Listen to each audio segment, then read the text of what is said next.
Salam dostlar, deməli axırıncı paylaşımıma görə artıq 10-cu adamdır yazır ki mənə o problemlərdən bizim bağda da var. Amma sizin paylaşımınızdan bir şey başa düşmədim.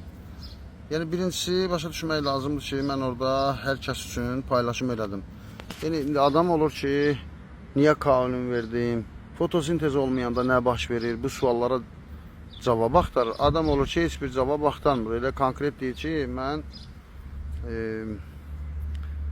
mən bağımda bu problem var, nə etməliyəm? Konkret. Bəzi insanlarda belədir. Elə əksəriyyətdə elə insanlar yazıb ki, heç nə başa düşmədim. Mümkünsə onu ayrıca bir paylaşın, biz də başa düşək. Yəni qardaşım, biri yazıb ki, bax indi onu indi bu dəqiqə biri yazıb, indi onu paylaşacağım sizlə. Yazıb ki,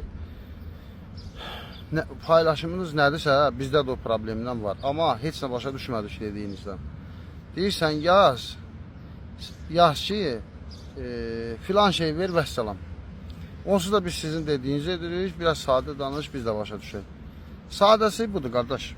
Bax, deyirəm, sizin bağınızda fotosintez getmir, 38 dərəcəni keçəndə bitki enerji əldə edə bilmir. Bunu anlamaq da çox sadədir.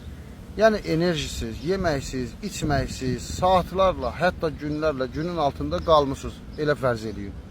Siz nə halda olarsınızsa, siz nə hiss edərsinizsə, bitki də onu hiss eləyir. Bundan ötürü bitki fotosintez etməlidir ki, enerji əldə edə bilsin. Fotosintezin yolu da temperaturu aşağı salmaqdır. Aşağı salmaq üçün yeganə yol kaulindir. İkinci bir yol yoxdur. Hansı dərman günəş yanıqlığından qoruya bilər, hətta insektisit olaraq mineral yağ da atsanız, o da günəş yanıqlığından qoruyur. Amma temperaturu aşağı salmır və bitkiyə də enerji verə bilməz. Kaolin isə temperaturu minimum 8 dərəcə ilə 12 dərəcə arasında aşağı salır. Bu da fotosintez temperaturu deməkdir. Bu da fotosintez istehsalı deməkdir. Fotosintez zamanı meyvə istehsal olur, şəkər istehsal olur, dad istehsal olur, rəng istehsal olur. Yəni demək istədiyim fotosintez istehsalı da meyvə gözünə yönlənir deməkdir. Bu da məhsuldarlıq deməkdir. Yəni xəstəliklərdən qurtulmaq deməkdir. Zərərvericilərdən qurtulmaq deməkdir. Sağlam bitki deməkdir. Yəni bu qədər bəs edirmi? Nə etmək lazımdır? Kaolin vermək lazımdır.